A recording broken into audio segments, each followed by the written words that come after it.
Hey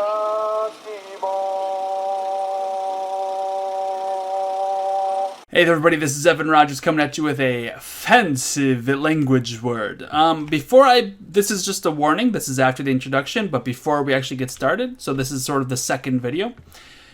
Before we begin, I want to point out how nitty-gritty these definitions are. Like, I originally told you that definitions of these words get very particular because different languages are different.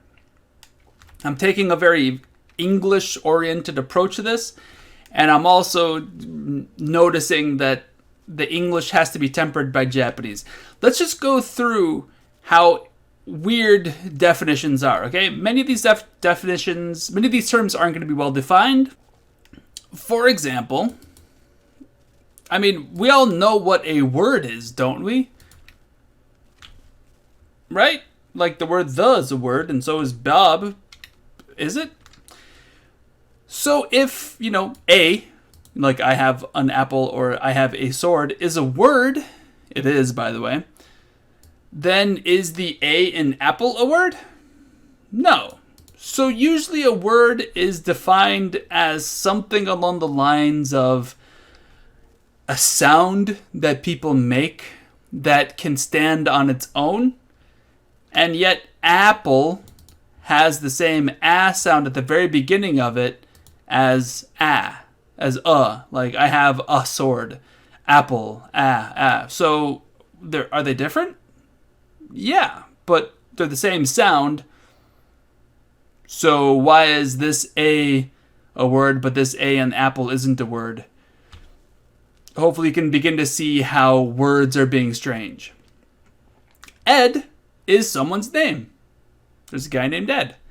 And it's a word. I mean, after all, a name is a word. By the definition that people say, where it's a sound that stands on its own, that would be a name.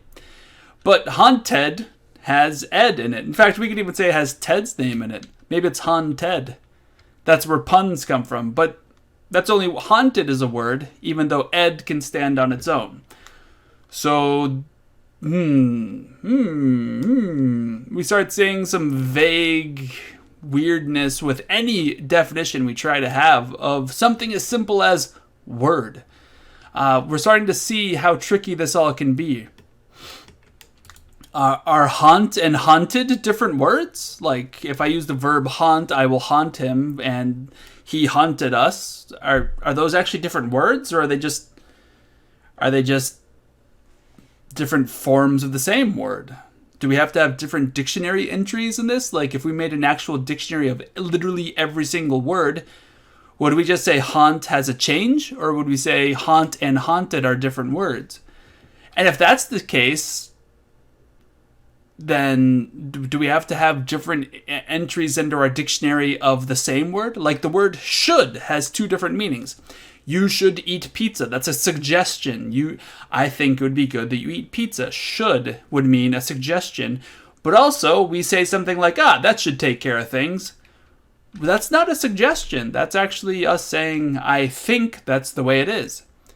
Probably what I just said, or whatever I just did, will be sufficient. So, something as simple as the exact same word has more than one meaning, so do we differentiate words by meaning? Or is it just by the sounds they have, and then we associate different meanings? Man, this word idea is very strange. What about gotta? Is gotta a word? I gotta go to school? I gotta go to school.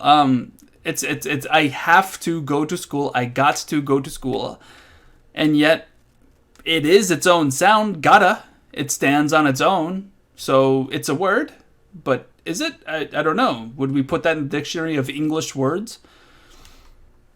That's interesting. I don't know the answer. I don't know the answer. I mean, I think a linguist and an English speaker would give you different answers. What about acronyms like CIA? I mean, after all, C is a word, I see you. I is a word, me. And A is a word, there is a pizza on the table. Why is CIA a word when each one of those letters is its own word? FBI? I mean, is that a word? Or like we say the CIA is spying on us and yet it's just 3 letters, but is it a word? I mean, okay. Is the Libertarian Party a single word? After all, when we're using proper nouns like this, we need the Libertarian by itself is not the name of the party. The party's name is the Libertarian Party. So, I mean, if I said he is a libertarian, that isn't referring to the party, that is referring to his stance on the issues, or is it referring to his party affiliation? But it's not talking about the Libertarian Party. So technically, all of the meaning required to communicate this specific noun, the Libertarian Party, isn't that one word? They all have to go together. All right, I hope that I have sufficiently demonstrated why giving precise definitions to the words that I'm going to be teaching in this series is basically impossible, counterproductive, and honestly, you're just trying to learn Japanese, so why would I be teaching you all this nitty-gritty crap? So just be aware, I don't want all the little people out there like, that's not what that means. You're probably right. That probably isn't exactly what it means, but it's good enough to get you going. Hopefully you'll be able to see it and be like, okay, and then you'll eventually be able to organize all the information into your own little organization system. Okay, that's Evan Rogers with But Before We Begin. Have a great day. Peace out. And let's sing Vampirina. We can sing Booty Vampirina. You want to sing Booty Vampirina? What's that song? We're living the scream. Whoa, Vampirina. I can make zoo. Vampirina. Maybe blue with pointy teeth. Me blue is pointy teeth.